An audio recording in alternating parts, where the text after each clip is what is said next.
ஒரு நடிகர், அது ஸ்பெஷலாக ஒரு ஹீரோ, டூப் போட்டு நடிக்கலாம், டோப் போட்டு நடிக்கக்கூடாது. ஆக்சுவலாக வந்து எல்லாருமே சொன்னாங்க கஷ்டப்பட்டு எடுத்தோங்கிறதுல.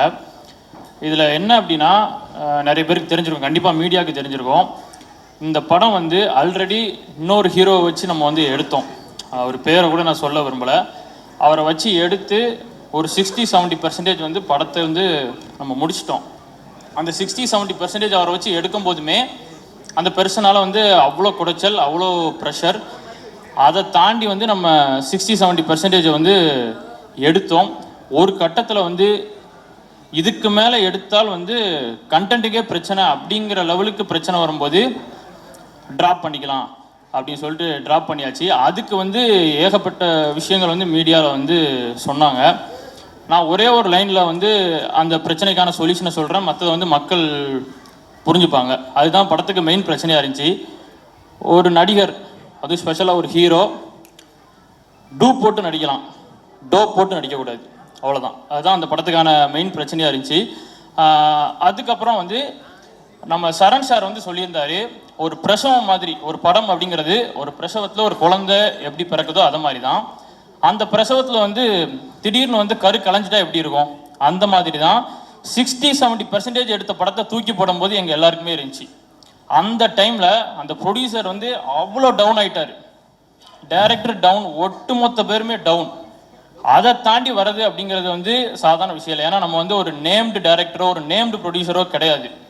அப்போ அந்த டைமில் வந்து இந்த டைம்லையும் எங்கள் கூட ஓடாமல் கூட நின்னது வந்து எங்கள் பீமாஸ் கிரிக்கெட் கிளப் டீம் தான். அந்த கிரிக்கெட் கிளப் டீம் தான் D3லேருந்து இப்போ வரைக்கும் வந்து எங்கள் கூட நிற்கிறாங்க. அவங்களுக்கு வந்து நாங்கள் சம்பளம் அப்படிங்கிறதெல்லாம் அவங்க இப்போ வரைக்கும் எதிர்பார்க்கல. படம் வந்து ரிலீஸ் ஆகட்டும், அதுலேருந்து வரதை வந்து நாங்கள் பண்ணுறோம் அப்படின்னு சொல்லிட்டு ஒரு ஃபெயிலியர் டைம்லையும் ஒரு சக்ஸஸ் பார்த்து அதுக்கப்புறம் ஒரு ஃபெயிலியர் விடும்போது கூட நிற்பாங்க.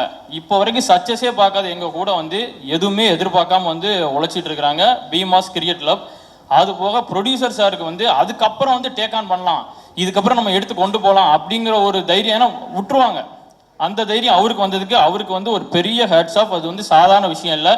தென் டைரக்டர் அவருமே வந்து உடஞ்சி ஸ்டண்ட் ஆயிடுவாங்க. ஒரு 60-70% எடுத்தாச்சு, ஸ்னிப்பட் கூட வந்து நம்ம ரிலீஸ் பண்ணியிருப்போம், நீங்கள் யூடியூப்ல பாருங்க இருக்கும். அவரும் அதுலேருந்து ஓவர் கம் பண்ணுறது அப்படிங்கிறது வந்து சாதாரண விஷயம் இல்லை. இதெல்லாம் தாண்டி வந்து பண்ணோம்.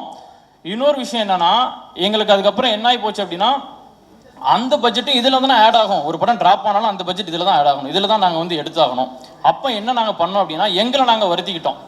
என்ன நாங்கள் எங்களால் பண்ண முடிஞ்சது என்ன பண்ணோன்னா, ஒரு நாளைக்கு ஒரு கால் ஷீட் பண்ணுறதுக்கு பதிலாக 2 call sheet, 2.5 call sheet, 3 call sheet, 48 மணி நேரம் ஷூட், 72 மணி நேரம் ஷூட், இப்படி பண்ணோம். நாங்கள் இப்படி பண்ணி எங்களை வருத்தி நாங்கள் எவ்வளோ குயிக்காக அந்த படத்தை முடிக்க முடியுமோ அவ்வளோ குயிக்காக வந்து முடித்தோம். இன்னொரு ஒரு ஸ்பிரிச்சுவலான ஒரு விஷயம் வந்து, இது வந்து எத்தனை பேர் நம்புவீங்கன்னு தெரியல, இந்த படத்தில் வந்து இந்த ஸ்பிரிச்சுவலான ஒரு விஷயம் வந்து நடந்துச்சு. இந்த படத்துக்கு முன்னாடி வந்து நான் சாமி எல்லாரும் மாதிரி கும்பிடுவேன், ஆனால் லைட்டாக எனக்கு ஒரு டவுட் வந்து இருந்துகிட்டே இருக்கும், சாமி இருக்கா இல்லையானே.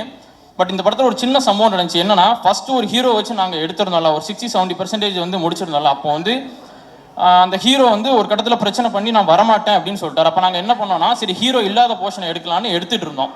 அது ஒரு ஒரு ஒரு காடு பகுதியில் எடுத்துகிட்டு இருந்தோம். அந்த சீன் பார்த்தீங்க அப்படின்னா நான் ரிவீல் பண்ண முடியாது. ஒருத்தங்களுக்கு வந்து சாமி வந்து அவங்க ஆடுவாங்க, அந்த மாதிரி ஒரு சீன். அந்த மாதிரி ஒரு சீனில் ஒருத்தர் ஆடுறாரு, ஒருத்தர் பெர்ஃபார்ம் பண்ணிட்டு இருக்காரு, கட் சொல்கிறோம், ஆடிட்டே இருக்காரு. ஒரு 1/2 hour 1 hour அவர் ஆடிட்டே இருக்காரு. ஏன்னா அவர் மேலே வந்து உண்மையிலே வந்து சாமி வந்துருச்சு. அதை நாங்கள் லேட்டாக தான் ரியலைஸ் பண்ணோம். இது வந்து எங்கள் மேக்கிங் வீடியோவில் வந்து அழகாக ரெஜிஸ்டர் ஆகிருக்கு. மேக்கிங் வீடியோவில் நம்ம டேரக்டர் சார் வந்து அவர் பக்கத்தில் போகும்போது அந்த அவர் டேரக்டர் சார் இப்போ வருவார் பாருங்க, பல்காக இருப்பார், அவரை தள்ளணும்னா ஒரு 2-3 பேர் வேணும். ஒரு கைட்டு இப்படி லைட்டாக அந்த சாமி தள்ளினதில் அவர் கிட்டத்தட்ட ஒரு 3 அடி தள்ளி போய் நம்ம டேரக்டர் சார் விழுந்துட்டார். எங்கள் எல்லாருக்கும் ஷாக். எங்கள் அம்மாவும் ஷூட் பார்க்க வந்திருந்தாங்க. ஒட்டுமொத்த பேரும் ஸ்டண்ட், என்ன நடக்கு என்ன ஒன்றுமே புரியல.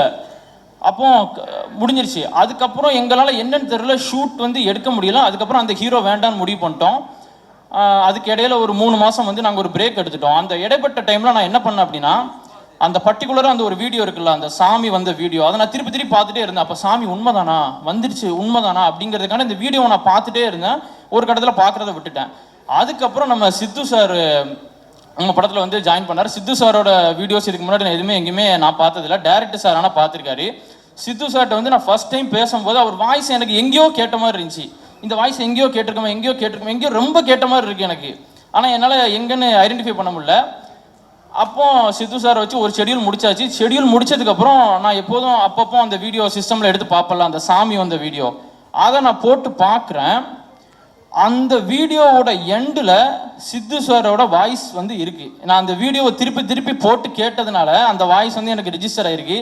என்னன்னா அந்த மேக்கிங் வீடியோ எடுத்தோன்னு, அந்த கடைசி ஒரு மேக்கிங் வீடியோ எடுத்தோன்னு சொன்னல, அந்த ஹீரோ வச்சு எடுத்த கடைசி மேக்கிங் வீடியோவில் அந்த சித்து சாரோட வாய்ஸ் இருக்கிற ஒரு இன்டர்வியூவை யாரோ ஷூட்டிங் ஸ்பாட்டில் வந்து பக்கத்தில் இருந்த பையன் வந்து, ஒரு நிமிஷம், ஷூட்டிங் ஸ்பாட்டில் பக்கத்தில் இருந்த யாரோ ஒரு பையன் அந்த வீடியோவை வந்து ப்ளே பண்ணியிருக்கான். அது வந்து அதில் ரெக்கார்ட் ஆகிருக்கு. அதனால் அவரோட வாய்ஸில் வந்து ஒரு 20 செகண்ட் வந்து அந்த மேக்கிங் வீடியோவில் லாஸ்ட் பார்ட்டில் ஜாயின் ஆகிருக்கு. I was stunt. அது அவரோட வாய்ஸ்ன்னு தெரிஞ்சதுக்கப்புறம். ஏன்னா அந்த ஃபஸ்ட்டு ஒரு ஹீரோ வச்சு எடுத்ததில் கடைசி ஷாட் அந்த ஷாட் தான். அந்த ஷாட்டில் கடைசியாக வந்த வாய்ஸ் நம்ம சித்து சாரோட வாய்ஸு. அதே சித்து சார் தான் இந்த படத்துக்கு ஹீரோ. அதுக்கப்புறம் நாங்கள் வைக்கிற ஷாட்டில் இருக்கிறது சித்து சார். ஐ வாஸ் ஸ்டன்ட் சீரியஸாக. யாருக்கெல்லாம் கடவுள் நம்பிக்கை இல்லையோ, கடவுள் இருக்கார், கண்டிப்பாக இருக்காரு. நான் இது ஏன்னா ஒரு விஷயத்த அவர் சொல்லுதாரு, அந்த படத்தோட கடைசி ஷாட்டில் அவர் சொல்லுதாரு, இந்த படத்துக்கு ஹீரோவாக வரப்போறவர் இவர் தான் அப்படிங்கிற ஒரு இது வருது. அது எங்களுக்கு புரியலை. லேட்டராக தான் நான் சொன்னேன். எல்லாருமே வந்து அதுக்கப்புறம் ஏதாட்டு அதுக்கப்புறம் இந்த விஷயம் தெரிஞ்சதுக்கப்புறம் நாங்கள் நிறைய குலதெய்வம் கோயில் அந்த மாதிரிலாம் போய் சாமி கும்பிட்டு அந்த மாதிரி எது பண்ணாலும், இப்போ இந்த டீசர் கூட 2 நாளைக்கு முன்னாடி நான் குலதெய்வம் கோயிலுக்கு போயிட்டு தான் வந்தேன். அண்ணனால வர முடியல, நான் போயிட்டு தான் வந்தேன். அந்த மாதிரி ஒரு ஸ்பிரிச்சுவலாக தான் போயிட்டு இருக்கு. எவ்வளோ டஃப் வந்தாலும் ஸ்பிரிச்சுவலாக போய் கரெக்டானதை எடுத்துகிட்டு இருக்கிறோம். இன்னொரு விஷயம் நான் வந்து சொல்லிக்கிறேன். இப்போ நாங்கள் என்னதான் வந்து எவ்வளோ பட்ஜெட் போட்டு எடுத்தாலும் இன்னைக்கு சினிமா அப்படி தான் இருக்குது. ஒரு பெரிய ஹீரோ இருந்தால் தான் ஓப்பனிங் வரும். கண்டென்ட்டுக்கு ஓப்பனிங் அப்படிங்கிறது வராது. ஓப்பனிங் நான் சொல்கிறது நல்லா புரிஞ்சுக்கணும். ஓப்பனிங் அப்படிங்கிறது வராது. அந்த படம் நல்லா இருக்குன்னு வேர்ட் ஆஃப் மவுத்தில் கேட்டு தான் வந்து வரும். ஸோ நாங்கள் பெரிய பொருட்செலவில் தான் எடுக்கிறோம். பட் நாங்கள் கண்டென்ட்டை வந்து நம்பி எடுக்கிறோம். அப்படிங்கும்போது இந்த தியேட்டர் ஓனர்ஸ்லாம் சேர்ந்து ஒரு விஷயம் வந்து நீங்கள் பண்ணலாம். நீங்கள் இப்போ என்னன்னா ரீரிலீஸ் படத்துக்கெல்லாம் 50 ரூபாய்க்கு டிக்கெட் கொடுக்குறீங்க, 100 ரூபாய்க்கு டிக்கெட் கொடுக்குறீங்க. அதே மாதிரி இப்போ என்ன நாங்கள் ஒரு 300 தேட்டரில் ரிலீஸ் பண்ணுறோன்னு வைங்களேன். 300 தேட்டரில் நாங்கள் நல்ல ப்ரொமோஷன் பிஹைண்ட் ரூட்ஸ்லேருந்து எல்லா இடத்துக்கும் போய் நாங்கள் பண்ணுறோன்னு வைங்க. பெரிய பெரிய யூடியூப் சேனல்லாம் போய் பண்ணுறோன்னு வைங்க. எல்லா இடத்துக்கு போய் பண்ணாலும் நான் வந்து ரியாலிட்டி பேசுகிறேன். ஒவ்வொரு ஃபஸ்ட்டு ஷோவில் 50 to 100 மெம்பர்ஸ் வந்து ஒவ்வொரு ஸ்க்ரீன்லேயும் வரதே வந்து டஃப் தான். அது உங்கள் எல்லாருக்குமே வந்து தெரியும். தேட்டரில் இருக்க மீதி 400 சீட் வந்து சும்மா தான் இருக்கும். ஸோ நீங்கள் என்னன்னா தேட்டர் ஓனர்ஸ் வந்து என்ன பண்ணணும் அப்படின்னா, நான் ஒரு ரிக்வெஸ்ட்டாக தான் வைக்கிறேன். அந்த ஃபஸ்ட்டு ஷோ மட்டும், அன்னைக்கு ஃபுல்லாக கூட வேண்டாம், அந்த ஃபஸ்ட்டு ஷோ மட்டும் டிக்கெட் ப்ரைஸை வந்து இந்த மாதிரி கண்டென்ட்டோட ஜெயிக்கணும் அப்படின்னு சொல்லிட்டு வரவங்களுக்கு அது நீங்கள் ஃபில்டர் பண்ணுங்கள். அதுக்கு நீங்கள் ஒரு ஆட்களை வச்சு இந்த படத்துக்கு கொடுக்கலான்னு ஃபில்டர் பண்ணுங்கள். அதுலேயும் ஊழல் பண்ணால் அதுக்கு நான் ஒன்றும் பண்ண முடியாது. அது கரெக்டான ஆளை நீங்கள் வைக்கணும். ஃபில்டர் பண்ணி நீங்கள் இப்போ 50 ரூபா அந்த டிக்கெட் போட்டிங்கன்னா என்ன ஒரு பெரிய ப்ளஸ் கிடைக்கும் அப்படின்னா, 500 சீட் இருக்குது. இப்போ 50 பேர் வர இடத்துல கண்டிப்பாக 200 பேர் வருவான். 50 ரூபா தானேன்னு சொல்லிட்டு வருவான். இந்த படத்துக்கு எது வந்து பெரிய மூலதனமாக இருக்குன்னா வேர்ட் ஆஃப் மவுத்துக்கு மவுத் வேணும்லாங்க. 50 பேர் வச்சு எப்படி பண்ண முடியும்? அப்போ 50 வேர்ட் ஆஃப் மவுத் இருக்க இடத்துல 200 பேர் இருந்தால் அந்த வேர்ட் ஆஃப் மவுத்துங்கிறது இன்க்ரீஸ் ஆகும்ல. ஸோ அந்த படம் நல்லா இருந்துச்சு அப்படின்னா ஆட்டோமேட்டிக்காக வந்து ஆடியன்ஸ் வந்து வர ஆரம்பிப்பாங்க. இது அட்லீஸ்ட் ஒரு ஃபஸ்ட்டு ஷோ பண்ண முடியலனாலும் ஃபஸ்ட்டு 100 டிக்கெட்டுக்காச்சும் நீங்கள் டிக்கெட்டிங் ப்ரைஸை வந்து ஒரு 50 இல்லை ஒரு 75 ரூபீஸ் அந்த மாதிரி நீங்கள் வச்சிங்க அப்படின்னா எங்களை மாதிரி இது வந்து சின்ன பட்ஜெட்டில் இந்த படத்துக்கும் ஒரு பெரிய பொருட்செலவு அப்படிங்கிறது வந்து நாங்கள் பண்ணியிருக்கிறோம். எங்களுக்கு வந்து சப்போர்ட்டாக இருக்கும். அந்த வேர்ட் ஆஃப் மவுத்துக்கு வந்து ஆட்கள் வர்றதுக்கு வந்து சப்போர்ட்டாக இருக்கும். இதை வந்து தேட்டர் ஓனர்ஸ் வந்து கொஞ்சம் யோசிங்க. தென் வந்து ஃபைனலாக இன்னைக்கு வந்து ஒரு காலகட்டத்தில் வந்து ரஜினி சார் கமல் சார்னு போட்டி இருந்துச்சு. அதுக்கு முன்னாடி வந்து சிவாஜி சார் எம்ஜிஆர் சார்னு போட்டி இருந்துச்சு. அதுக்கப்புறம் விஜய் சார் அஜித் சார்னு போட்டி இருந்துச்சு. இன்னைக்கு வந்து 2 பேருக்கு தான் போட்டி. 2 பேருக்கு தான் போட்டி. அந்த 2 பேர் யாருன்னா, ஹீரோவை கண்டென்ட்டாக நம்பி எடுக்கிற குரூப் அவங்களுக்கும், கண்டென்ட்டை ஹீரோவாக நம்பி எடுக்கிறவங்களுக்கும். ஓகே, நான் என்னோட டீமை வந்து அங்கே கூப்பிடணும்னு ஆசைப்படுறேன். ஏன்னா ஹார்ட் ஒர்க்னு எல்லாரும் சொல்கிறாங்க. அந்த ஹார்ட் ஒர்க்கை நான் நேரில் பார்த்தவன். அவங்கள அட்லீஸ்ட் இதில் காட்டவா செய்யணும். பூபதி ஒரு நிமிஷம். பூபதி, காதர்பாய், சக்தி,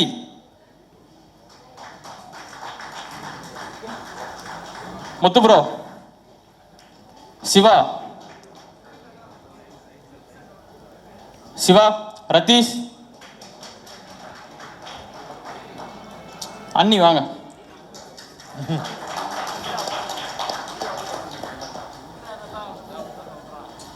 இன்னொரு ஆளை பற்றி நான் சொல்லியே ஆகணும். அதாவது மகாபாரதம் தெரிஞ்சிருக்கும் நிறைய பேருக்கு. அர்ஜுனர் டவுனாக இருந்தபோது அவருக்கு வந்து பெரிய தூணாக இருந்தவர் யார்? கிருஷ்ணர். அந்த மாதிரி வந்து என் அண்ணன் டவுனாக இருந்தபோது ஒரு கிருஷ்ணராக இருந்து இன்னைக்கு வந்து, ஏன்னா பணக்காசு யாருனாலும் கொடுக்கலாங்க, அந்த பாசிட்டிவ் வேர்ட்ஸ் எதுவும் எதிர்பார்க்காம கூட நிற்கிற ஆள் அப்படிங்கிறவங்க வந்து ரொம்ப கம்மியான பேர். அந்த மாதிரி இந்த படம் திருப்பி உயிர்ப்பித்து எழுதுறதுக்கு வந்து மெயின் ரீசனாக இருந்தவர் வந்து கோபால் சார். சார் நீங்களும் வாங்க. கோபால் சார்,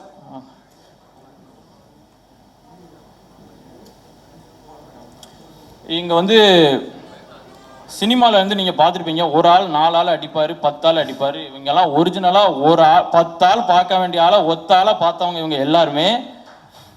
அவங்களுக்கு ஒரு கிளாப் பண்ணலாம். டீசரை பற்றி எதுவுமே பேசலை. டீசர் சூப்பராக வந்திருக்கு. ஹீரோ சார் சூப்பராக பண்ணியிருக்கீங்க. மியூசிக் டைரக்டர் சார் அருமையாக இருக்குது. மியூசிக் டிஓபி சார் நல்லா பண்ணியிருக்கீங்க. எல்லாருமே நல்லா பண்ணியிருக்கீங்க. ஏன்னா அவங்கள பற்றி எல்லாருமே இன்னும் வரவங்களும் சொல்லுவாங்க, நான் சொல்லணும்னு இல்லை. இதுதாங்க மெயினாக வந்து போடுங்க. ஒரு நல்ல படம் தோக்கக்கூடாது, அவ்வளோதான். நன்றி, வணக்கம். கண்டிப்பாக.